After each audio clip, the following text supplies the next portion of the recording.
ಒಂದ ಎರಡ ಸಾವಿರಾರು ಹಾಡುಗಳಲ್ಲಿ ಇಷ್ಟು ಭಾಷೆಗಳಲ್ಲಿ ಜೀವ ತುಂಬಿ ಆ ಜೀವ ಇವತ್ತು ಮೈಸೂರಿನಲ್ಲಿ ಈ ರೀತಿ ಇದ್ದಾರೆ ಅಂದರೆ ಒಂದು ಕ್ಷಣ ನಂಬಲಿಕ್ಕೆ ಬಹಳ ಕಷ್ಟ. ಆದರೆ ಇವತ್ತು ದಿನ ಇದೇ ಸತ್ಯ. ಇದನ್ನು ಭಾಳ ಒಪ್ಕೊಳ್ಳೋದೇ ಭಾಳ ಕಷ್ಟ.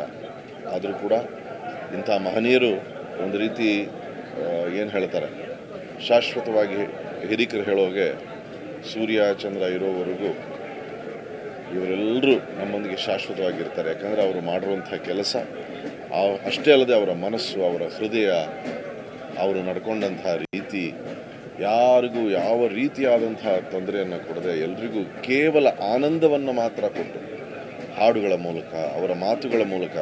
ಮತ್ತು ನಾನು ಅನೇಕ ವಿಡಿಯೋಸಲ್ಲಿ ನೋಡಿದ್ದೀನಿ, ಕೆಲವರು ಹೊಸಬ್ರನ್ನ ಅವರು ಅಷ್ಟು ಪ್ರೀತಿಯಿಂದ ಅವರಿಗೆ ಒಂದು ಏನು ಹೇಳ್ತಾರೆ ಎನ್ಕರೇಜ್ಮೆಂಟ್ ಕೊಡೋದಾಗಲಿ ಅಥವಾ ಒಂದು ಮಾರ್ಗದರ್ಶನವನ್ನು ನೀಡೋದಾಗಲಿ ಎಲ್ಲಕ್ಕೂ ಅವರು ಯಾವಾಗಲೂ ಸಿದ್ಧರಾಗಿದ್ದರು. ನಾನು ಇಂಥ ದೊಡ್ಡ ಗಾಯಕಿ ಅನ್ನೋ ಒಂದು ಒಂದು ಒಂದು ಕಿಂಚಿತ್ ಕೂಡ ಅವ್ರಿಗೆ ಒಂದು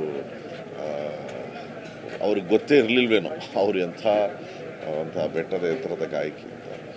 ನಾನು ಇವತ್ತು ಒಬ್ಬ ಗಾಯಕನಾಗಿ, ನಾನು ಹೇಳ್ದಂಗೆ ಸಂಗೀತ ರಸಿಕನಾಗಿ ಈ ಇಡೀ ಆ ಒಂದು ಲೋಕಕ್ಕೆ ಒಂದು ತುಂಬಲಾರದ ನಷ್ಟ. ಅವರ ಆತ್ಮಕ್ಕೆ ಭಗವಂತ ಶಾಂತಿಯನ್ನು ನೀಡಲಿ. ಅವರ ಪರಿವಾರವನ್ನು ಭೇಟಿಯಾದ್ವಿ, ಅವರೆಲ್ಲರಿಗೂ ಭಗವಂತ ಶಕ್ತಿ ಕೊಡಲಿ. ಮತ್ತು ಅಷ್ಟೇ ಅಲ್ಲದೆ ವಿಶೇಷವಾಗಿ ಕನ್ನಡದಲ್ಲಿ ಹೇಳಬೇಕು ಅಂದರೆ ಸಾವಿರಾರು ಹಾಡುಗಳನ್ನು ಕೊಟ್ಟಿದ್ದಾರೆ. ಹಾಗಾಗಿ ಅವರೆಲ್ಲ ಇವತ್ತು ಇಲ್ಲಿ ನೋಡಿದ್ರೆ ಆ ಲೈನ್ ನೋಡ್ತಾ ಇದ್ರೆ ನನಗೆ ಎಷ್ಟು ಹೃದಯಗಳನ್ನು ಗೆದ್ದಿದ್ದಾರೆ ಅಂತ ಗೊತ್ತಾಗುತ್ತೆ. ಆ ಎಲ್ಲ ಹೃದಯಗಳಿಗೆ ಭಗವಂತ ಶಕ್ತಿಯನ್ನು ಕೊಡಲಿ ಅಂತ ಪ್ರಾರ್ಥಿಸ್ತಾರೆ. ಒಂದ ಎರಡ ಸಾವಿರಾರು ಅಂತಿಮ ದರ್ಶನವನ್ನು ಇವತ್ತು ಮೈಸೂರು ನಗರದಲ್ಲಿ ಇಡೀ ಕರ್ನಾಟಕ ರಾಜ್ಯದಾದ್ಯಂತ ಎಲ್ಲ ಅವರ ಅಭಿಮಾನಿಗಳು ಜೊತೆಲಿ ಎಸ್ ಜಾನಕಮ್ಮನವರು ಅವ್ರ ಕಂಟಕದಿಂದ ಇಡೀ ಜಗತ್ತನ್ನ ಜನಮಾನಸವನ್ನು ಗೆದ್ದಂಥವ್ರು. ಅವರು ಕಂಟಕನ್ನು ಕೇಳಿದಂಥ ಜನರು ಎಲ್ಲ ಭಾಷೆಗೆ ಜನರು, ಒಂದು ಭಾಷೆ ಅಲ್ಲ ಎಲ್ಲ ಭಾಷೆಗೆ ಜನರು ಕೂಡ ಇವತ್ತು ಮೆಚ್ಚಂತ ಕಂಠವನ್ನು, ಮೆಚ್ಚಂತ ಗಾಯನವನ್ನು ಕೂಡ ಕೊಡುವಂಥ ಕೆಲಸ ಆಗಿದೆ. ಆ ತಾಯಿಯವರು ಕಳೆದ 9 ವರ್ಷ ಹಿಂದ್ಗಡೆ ಮೊದಲನೇ ಹಾಡು ರಾಜ್ಕುಮಾರ್ ಅವರು ಜೊತೆಯಲ್ಲಿ ಮೈಸೂರಲ್ಲೇ ಆಡಿದ್ರಂತೆ. ನಂತರ ಅವರು ಆಸೆ, ನನ್ನ ಕೊನೆಯ ಉಸಿರು ಮೈಸೂರಲ್ಲೇ ನನ್ನ ಅಂತ್ಯ ಸಂಸ್ಕಾರ ಮಾಡಬೇಕು ಅನ್ನೋಂಥ ವಿಚಾರವನ್ನು ಕೂಡ ಅವರು ಸಂಬಂಧಿಕರ ಜೊತೆಲಿ ಅವರು ಹೇಳಿರೋ ಕಾರಣ ಅವ್ರ ಇಚ್ಛೆ ನೋಡ್ರಿ, ನಾನು ಮೊದಲನೇ ಹಾಡು ಮೈಸೂರಲ್ಲಿ ಆಡಬೇಕು, ನನ್ನ ಕೊನೆಯ ಉಸಿರು ಮೈಸೂರಲ್ಲೇ ಕಳಿಬೇಕು ಅನ್ನೋಂಥ ಇಚ್ಛೆ ಏನಿತ್ತು, ಸಂಕಲ್ಪ ಏನಿತ್ತು, ಆ ತಾಯಿ ಗಟ್ಟಿಯಾದಂಥ ಒಂದು ನಿರ್ಧಾರವನ್ನು ತಗೊಂಡು ಇವತ್ತು ಅವರು ದೈವಾಧೀನರಾಗಿದ್ದಾರೆ. ನಾವೆಲ್ಲರೂ ಕೂಡ ಪ್ರಾರ್ಥನೆ ಮಾಡೋದಿಷ್ಟೇ, ಅವ್ರ ಕಂಟಕಕ್ಕಂತೂ ಯಾರು ಸರಿಸಾಟಿಯಾಗಿ ಬರ್ಲಿಕ್ಕೆ ಸಾಧ್ಯ ಆಗಲ್ಲ. ಆದರೂ ಕೂಡ ಇವತ್ತು ಸಣ್ಣ ಹುಡುಗರು ಆಡೋಂಥ ಟೈಮಲ್ಲಿ ಸಣ್ಣ ಹುಡುಗರಿನ ಧ್ವನಿ, ದೊಡ್ಡವರು ಆಡೋಂಥ ಟೈಮಲ್ಲಿ ದೊಡ್ಡವರು ಧ್ವನಿಯಾಗಿ ಭಾಳಷ್ಟು ಒಳ್ಳೆ ಹಾಡುಗಳನ್ನು ಕೂಡ ಕೊಟ್ಟಿದ್ದಾರೆ. ಹಂಗಾಗಿ ಆ ತಾಯಿಗೆ ನಾವೆಲ್ಲರೂ ಕೂಡ ಪ್ರಾರ್ಥನೆ ಮಾಡೋದಿಷ್ಟೇ, ಯಾವುದೂ ಶಾಶ್ವತ ಅಲ್ಲ. ಜಾನಕಮ್ಮ ಅವರು, ಎಸ್ ಜಾನಕಿರವರು ಇಲ್ಲಿ ಮೈಸೂರಿನಲ್ಲಿ ಅವರು ನಮ್ಮನ್ನೆಲ್ಲ ಬಿಟ್ಟು ದೈಹಿಕವಾಗಿ ತೆರಳಿರೋದು ಒಂದು ಕನ್ನಡಿಗರಾಗಿ ಒಂದು ಕಡೆ ಸಂತೋಷ ಪಡಬೇಕೋ ದುಃಖ ಪಡಬೇಕೋ ಅರ್ಥ ಆಗ್ತಾ ಇಲ್ಲ. ಸಂತೋಷ ಏನಕ್ಕಪ್ಪ ಅಂತಂದ್ರೆ ಅಂಥ ದೊಡ್ಡ ಲೆಜೆಂಡ್ರಿ ಸಿಂಗರ್, ಅಂದರೆ ಎಷ್ಟೋ ಹೀರೋಯಿನ್ಗಳಿಗೆ ಹಾಡುಗಳಿಗೆ ಧ್ವನಿ ಆಗಿದ್ದಂಥ ಆ ಧ್ವನಿ ನಮ್ಮ ಕರ್ನಾಟಕದಲ್ಲಿ ಲೀನ ಆಗ್ತಿದೆ ಅನ್ನೋದಕ್ಕೆ ಸಂತೋಷ ಪಡಬೇಕಾ ಅಥವಾ ಅಂಥ ಒಬ್ಬ ತಾಯಿನ ಕಳ್ಕೊಂಡಿದ್ದ ದುಃಖ ನಾವು ಪಡಬೇಕಾ ಅರ್ಥ ಆಗ್ತಿಲ್ಲ. ಆದರೆ ಒಂದು ಮಾತ್ರ ಸತ್ಯ, ಜಾನಕಮ್ಮ ಇಲ್ಲದೇ ಇದ್ದರೂ ಅವರ ಧ್ವನಿ ಯಾವಾಗಲೂ ಜೀವಂತವಾಗಿರುತ್ತೆ. ಅವರ ಹಾಡುಗಳು, ಅವರ ನುಡಿಗಳು, ಅವರು ಮಾಡ್ತಿದ್ದ ಕಾನ್ಸರ್ಟ್ಗಳು, ಅಂದರೆ ಪ್ರೋಗ್ರಾಮ್ಗಳೆಲ್ಲ ಮಾಡಬೇಕಾದ್ರೆ ಅವರು SPB ಅವ್ರ ಜೊತೆ ಆಗಲಿ, PB ಶ್ರೀನಿವಾಸ್ ಅವ್ರ ಜೊತೆ ಆಗಲಿ, ಅಥವಾ ಸುಶೀಲಮ್ಮ ಅವ್ರ ಜೊತೆಯಲ್ಲಾಗಲಿ, ವಾಣಿ ಜಯರಾಮ್ ಅವ್ರ ಜೊತೆಯಲ್ಲಾಗಲಿ ಅವ್ರ ಪ್ರೋಗ್ರಾಮ್ಗಳು ಕೊಟ್ಟಾಗ ಆ ಪ್ರೋಗ್ರಾಮಲ್ಲಿ ಅವ್ರು ನಡ್ಕೊಳ್ತಾ ಇದ್ದಿದ್ದ ರೀತಿಯೆಲ್ಲನೂ ನಮ್ಗೆ ಅನ್ನಿಸ್ತಾ ಇದ್ದಿದ್ದು ಏನಪ್ಪ ಅಂತಂದರೆ, ನಾವು ಎಷ್ಟು ಸೀರಿಯಸ್ಸಾಗಿ ಅವನ್ನ ನೋಡ್ತಿದ್ರು ಅವ್ರು ಅಷ್ಟೇ ವಿಟ್ಟಿಯಾಗಿದ್ದರು, ಅಷ್ಟೇ ಖುಷಿಯಾಗಿ ಹಾಡ್ತಿದ್ರು, ಅಷ್ಟೇ ತಮಾಷೆಯಾಗಿದ್ದರು ಅನ್ನೋದು.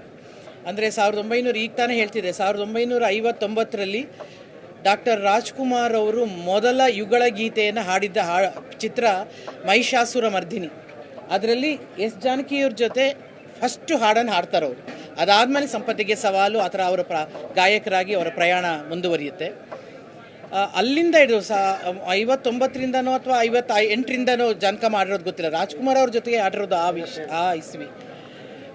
ಅದಾದಮೇಲೆ ಬಹುಶಃ ನಾವು ತಿಳ್ಕೊಂಡಿರೋ ಹಾಗೆ, ನಾವು ಓದಿರೋ ಹಾಗೆ ಬಹುಶಃ 17ಕ್ಕಿಂತ ಜಾನಕಮ್ಮನವರ ನಿಧನದ ವಿಷಯ ಗೊತ್ತಾಗಿದೆ ಬಂಧುಗಳೇ.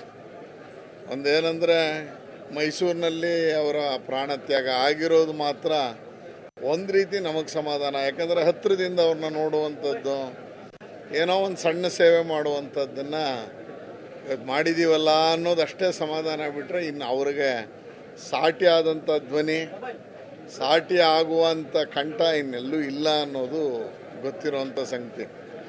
ನಾವು ಚಿಕ್ಕ ವಯಸ್ಸಲ್ಲೆಲ್ಲ ಹೇಳ್ತಾ ಇದ್ವಿ, ಆಗಿನ ಗೆಜ್ಜೆ ಪೂಜೆಯ ಹಾಡುಗಳು, ಗಗನವೆಲ್ಲೋ ಭೂಮಿಯೆಲ್ಲೋ ಹಾಡು ಕೇಳಿದಾಗ ಮೈ ರೋಮಾಂಚನ ಆಗ್ತಾ ಇದ್ದಿದ್ದು ನೆನಪಿಗೆ ಬರುತ್ತೆ.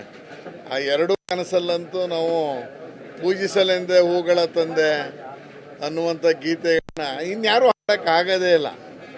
ಮಹಾನ್ ದೈವಭಕ್ತರು ಎಷ್ಟರ ಮಟ್ಟಿಗೆ ಅಂದರೆ ಅವರ ಕೈಯಲ್ಲಿ ಕೃಷ್ಣನ ವಿಗ್ರಹವನ್ನು ಇಟ್ಕೊಂಡು ಅವರು ಇರೋದನ್ನು ನಾವು ಗಮನಿಸ್ಬೋದು. ಆ ರೀತಿಯ ದೈವಭಕ್ತರು ಕೈಯಲ್ಲಿ ಕೃಷ್ಣನ ಇಟ್ಕೊಂಡೇ ಪ್ರಾಣ ಬಿಟ್ಟಿದ್ದಾರೆ ಅನ್ನುವಂಥದ್ದನ್ನು ನೋಡಿದ್ರೆ ಗೊತ್ತಾಗುತ್ತೆ. ಸಣ್ಣ ವಿಗ್ರಹನೂ ಕೈಯಲ್ಲಿದೆ, ಅವ್ರಿಗೆ ಅವರೇ ಸಾಟಿ. ನಾವಿನ್ನು ಇದಕ್ಕಿಂತ ಎಸ್ ಜಾನಕಿ, ನಮಗೆಲ್ಲ ಚಿಕ್ಕ ವಯಸ್ಸಿಂದ ಎಸ್ ಜಾನಕಿ ಅಂದರೆ one of the greatest singers. ಅವ್ರು ಹಾಡಿರೋ ಹಾಡುಗಳು ಕನ್ನಡ ಆಗಲಿ, ತಮಿಳಾಗಲಿ, ತೆಲುಗು ಆಗಲಿ, very very very lot of good songs. 1, 2 ಅಂತ ಹೇಳೋಕ್ಕಾಗಲ್ಲ, ತುಂಬ ಎಷ್ಟೊಂದು ಸಾಂಗ್ಸ್ ಮಾಡಿ ಹಾಡಿದ್ದಾರೆ. Called Nightingale of south India. ಅವರು ಎಸ್ ಜಾನಕಿ ಅವ್ರ ಲಾಸ್ ಅನ್ನೋದು ಅದು ಯಾರೂ ತುಂಬಕ್ಕೆ ಆಗದೇ ಇರೋ ಒಂದು ಲಾಸ್ ಅದು. ಯಾಕಂದರೆ ಆ ಥರ ಒಂದು ಗಾಯಕಿ, ಆ ಥರ ಒಂದು ಸಿಂಗರ್ ಮತ್ತು ಕನ್ನಡ, ತಮಿಳು, ತೆಲುಗು ಭಾಷೆಗಳಲ್ಲಿ ಬರೋದು ತುಂಬ ಕಷ್ಟ. One of the greatest singers of India. But ಎಲ್ಲರೂ ಒಂದಿನ ಹೋಗಲೇಬೇಕು. ಬಟ್ ಇವರೆಲ್ಲರೂ ಒಂದು ದೊಡ್ಡ ಸಾಧನೆ ಮಾಡಿ ನಮ್ಮ ಲೈಫಲ್ಲಿ ಯಾವಾಗಲೂ ಇರೋ ಥರ ಹಾಡುಗಳನ್ನ ಕೊಟ್ಟು ಶಾಶ್ವತ ನಮ್ಮ ಜೊತೆ ಇರೋ ಥರ ಇದ್ದಾರೆ. ಸೊ ಅದಕ್ಕೆ let a great soul rest in peace. ಅವ್ರ ಫ್ಯಾಮ್ಲಿಗೆ ನಮ್ಮ ಕಡೆಯಿಂದ ಕಂಪ್ಲೀಟ್ ಸ್ಟ್ರೆಂತ್ ಗಾಡ್ ಗಿವ್. ನಮ್ಮನ್ನು ಸುಮಾರು 50-60 ವರ್ಷಗಳ ಕಾಲ, ನನ್ನನ್ನು ವೈಯಕ್ತಿಕವಾಗಿ ನೋಡಿದ್ರೆ 60 ವರ್ಷಗಳ ಕಾಲ ನಾನು ಎಸ್ ಜಾನಕಿಯವರ ಹಾಡುಗಳನ್ನು ಕೇಳಿಕೊಂಡು ಬೆಳೆದಿರೋನು. ಅಂತಹ ಒಂದು ಪವಿತ್ರ ಚೇತನ ಇವತ್ತು ನಮ್ಮನ್ನೆಲ್ಲ ಬಿಟ್ಟು ಅಗಲಿರ್ತಕ್ಕಂಥದ್ದು ಕಲಾಲೋಕಕ್ಕೆ, ಸಾರಸ್ವತ ಲೋಕಕ್ಕೆ ದೊಡ್ಡ ಲಾಸ್ ಅಂತ ಹೇಳಲಿಕ್ಕೆ ಬಯಸ್ತೇನೆ. ನನಗೆ ವೈಯಕ್ತಿಕವಾಗಿ ನೆನಪಿಗೆ ಬರೋದೇನು ಅಂತಂದರೆ, ಬಯಲು ದಾರಿ ಸಿನಿಮಾದ ಬಾನಲ್ಲೂ ನೀನೆ ಭೂವಿಯಲ್ಲೂ ನೀನೆ ಈ ಹಾಡಿದೆಯಲ್ಲ, ಇದು ನನ್ನ ಜೀವನದಲ್ಲಿ ಒಂದು ದೊಡ್ಡ ತಿರುವನ್ನು ಕೊಟ್ಟಂಥ ಹಾಡು. ಯಾಕೆ ಅಂತಂದರೆ, ನನ್ನ ಪತ್ನಿ ದಿವಂಗತ ವಿಜಯ ಮಹೇಶ್ ಅವರು ನಾನು ಈ ಹಾಡನ್ನು ಹಾಡ್ತಿದ್ದೆ, ಈ ಹಾಡನ್ನು ಕೇಳಿ ನನ್ನ ಜೊತೆಗೆ ಪ್ರೇಮಾಂಕುರಾಗಿದ್ದು. ಈ ಹಾಡನ್ನು ನಾನು ಹಾಡ್ತಿದ್ದೆ, ಜೊತೆಗೆ ಮೌತಾರ್ಗನಲ್ಲಿ ನುಡಿಸ್ತಿದ್ದೆ. ನನಗೆ ಪ್ರಿಯವಾದಂಥ ಹಾಡು.